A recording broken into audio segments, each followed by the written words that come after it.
हर दिन किसी न किसी कंपनी की ग्रोथ की खबर मिलती है। नए कस्टमर्स, नए शहर, तेजी से बढ़ता बिजनेस। लेकिन क्या हर तेजी से बढ़ती कंपनी पैसा भी कमा रही है? ग्रोथ और प्रॉफिट दो अलग चीजें हैं। अक्सर ग्रोथ के चक्कर में कंपनीज प्रॉफिट भूल जाती है। बहुत सी कंपनीज सालों तक सिर्फ कस्टमर्स जोड़ती है, लेकिन बैंक अकाउंट में नुकसान ही दिखाता है। सोचिए, एक दुकान हर दिन 1000 कस्टमर को बेचे, पर हर बेच पर नुकसान करे, क्या वो सक्सेसफुल है? बिजनेस का असली मकसद बड़ा बनना नहीं, बल्कि सस्टेनेबल और प्रॉफिटेबल बनना है। अंत में बिजनेस का टेस्ट यही है, कितनी देर तक रेस में टिक पाए, और उसके लिए प्रॉफिट जरूरी है। प्रॉफिटेबल ग्रोथ का मतलब है जितनी तेजी से आपका बिजनेस बढ़े, उतनी ही तेजी से आपका प्रॉफिट भी बढ़े। लेकिन अक्सर ग्रोथ और प्रॉफिट एक दूसरे के विरोधी हो जाते हैं। तेजी से ग्रो करने के लिए कंपनीज मार्केटिंग, डिस्काउंट्स, एक्सपेंशन पर पैसा खर्च करती है। प्रॉफिट नेगेटिव हो जाता है। ग्रोथ खरीदने का मतलब है आज का प्रॉफिट कुर्बान करना कल के लिए। लेकिन अगर वो कल कभी ना आए तो? एग्जाम्पल, फूड डिलीवरी ऐप हर ऑर्डर पर डिस्काउंट देकर कस्टमर्स बढ़ाता है, लेकिन हर ऑर्डर पर पैसा गवाता है। प्रॉफिटेबल ग्रोथ तब होती है जब आप बिना डिस्काउंट्स के अपने प्रोडक्ट सर्विस की वैल्यू पर कस्टमर्स को अट्रैक्ट करते हैं। ये एक डिसिप्लिन है, नंबर्स बढ़ाने का नहीं, फाइनेंशियल हेल्थ बनाए रखने का। जो कंपनीज ग्रोथ और प्रॉफिट का बैलेंस बना लेती हैं, वही लंबी रेस में टिकती हैं। बाकी सब शुरुआत में तेजी से दौड़कर थक जाती हैं। ग्रोथ एट ऑल कॉस्ट्स का मतलब है मार्केटिंग पर अंधाधुंध खर्चा, डिस्काउंट्स, तेजी से एक्सपेंशन और कभी-कभी प्रोडक्ट को कॉस्ट से भी सस्ता बेचना। एड्स हर जगह दिखते हैं, कस्टमर्स आते हैं, लेकिन प्रॉफिट मार्जिन गिरता है। डिस्काउंट से कस्टमर्स तो आते हैं, लेकिन वो सिर्फ डिस्काउंट के लिए आते हैं। डिस्काउंट खत्म, कस्टमर गायब। तेजी से नए शहरों में एक्सपैंड करना इंप्रेसिव लगता है, लेकिन हर एक्सपेंशन का खर्चा प्रॉफिट को खा जाता है। प्रेडेटरी प्राइसिंग से कंपटीशन तो कम हो सकता है, लेकिन कंपनी हर सेल पर नुकसान उठाती है। मार्केट शेयर मिलता है, लेकिन पैसा जलता है। कंपनी सोचती हैं बाद में प्राइस बढ़ा देंगे, लेकिन तब तक पैसा खत्म हो चुका होता है। यह सब शॉर्ट टर्म ग्रोथ के लिए होता है, लेकिन लॉन्ग टर्म में कंपनी को खोखला कर देता है। रियल बिजनेस वही है जो अपने हर स्टेप पर प्रॉफिट का सोचता है। ग्रोथ बिना प्रॉफिट के सिर्फ एक इल्यूजन है। सस्टेनेबल ग्रोथ का मतलब है हर नए कस्टमर के साथ प्रॉफिट भी बढ़े। तो फिर कंपनीज को ग्रोथ के लिए पैसा कौन देता है? इन्वेस्टर्स, खासकर वेंचर कैपिटलिस्ट्स। उनका फोकस शुरुआत में प्रॉफिट नहीं, सिर्फ ग्रोथ होता है। पावर लॉ के हिसाब से एक बड़ी कंपनी उनके सारे नुकसान कवर कर सकती है। ग्रोथ उनके लिए सिग्नल है कि कंपनी मार्केट लीडर बन सकती है। वैल्यूएशन भी ग्रोथ पर डिपेंड करती है, प्रॉफिट पर नहीं। इन्वेस्टर्स चाहते हैं कि कंपनी तेजी से मार्केट शेयर ले, प्रॉफिट बाद में सोचेंगे। इसलिए फाउंडर्स पर प्रेशर होता है, प्रॉफिट भूल जाओ, बस ग्रोथ लाओ। उनका मंत्रा है पहले स्केल, बाद में प्रॉफिटेबिलिटी। ये रिस्क इन्वेस्टर्स लेते हैं, क्योंकि एक विनर सब कुछ ले जाता है। प्रॉफिट उनके लिए दूर का सपना है। पहली प्रायोरिटी हमेशा ग्रोथ ही रहती है।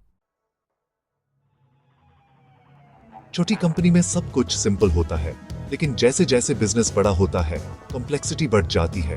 ओवरहेड्स, बड़े office, HR, finance, technology profit को धीरे धीरे खा जाते हैं। डिसइकोनॉमीज ऑफ स्केल आती है, बड़ी कंपनी इनएफिशिएंट हो जाती है, डिसीजन स्लो हो जाते हैं, गलतियों का असर भी बड़ा हो जाता है। एक गलत डिसीजन, करोड़ का नुकसान। क्वालिटी मेंटेन करना मुश्किल हो जाता है, कस्टमर सर्विस गिरती है। जो चीज शुरुआत में काम करती थी, स्केल पर फेल हो जाती है। कस्टमर डिससैटिस्फैक्शन बढ़ता है, फिर से डिस्काउंट्स देने पड़ते हैं। कंपनी एक चक्रव्यूह में फंस जाती है। स्केल बढ़ता है, प्रॉफिट गायब हो जाता है। बड़ा बिजनेस बनाना आसान है, लेकिन प्रॉफिटेबल बिजनेस बनाना मुश्किल है। स्केल के साथ प्रॉफिट का बैलेंस बनाना जरूरी है।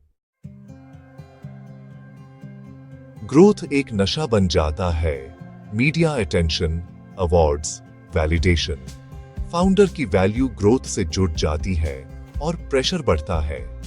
इन्वेस्टर्स, एम्प्लॉयज, मीडिया सब ग्रोथ की डिमांड करते हैं। धीरे धीरे कंपनी के अंदर सिर्फ ग्रोथ लाने वाली चीजें ही इंपॉर्टेंट हो जाती हैं।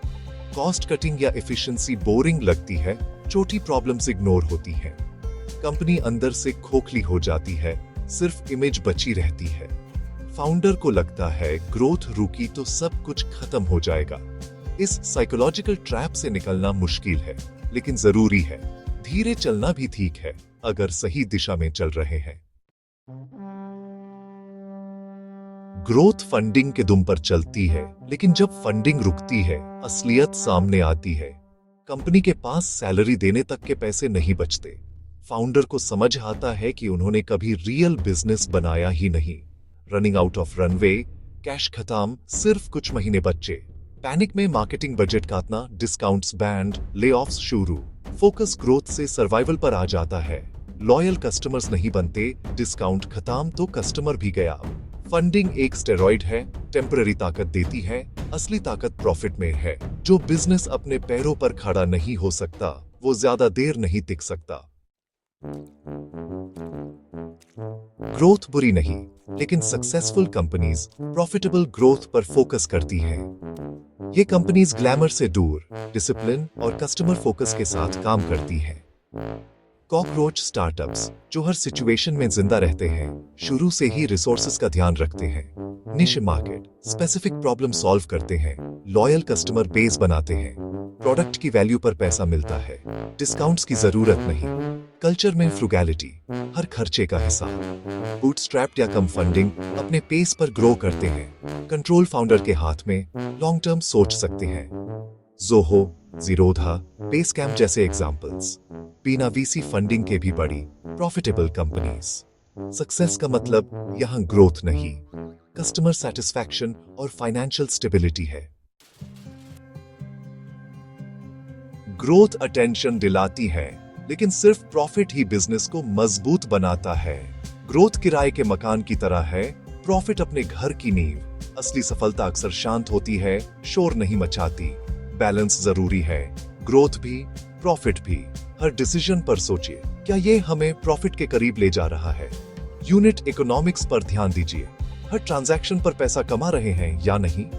प्रॉफिटेबल बिजनेस आजादी देता है, इन्वेस्टर्स, मार्केट प्रेशर से। बिजनेस एक मैराथन है, स्प्रिंट नहीं।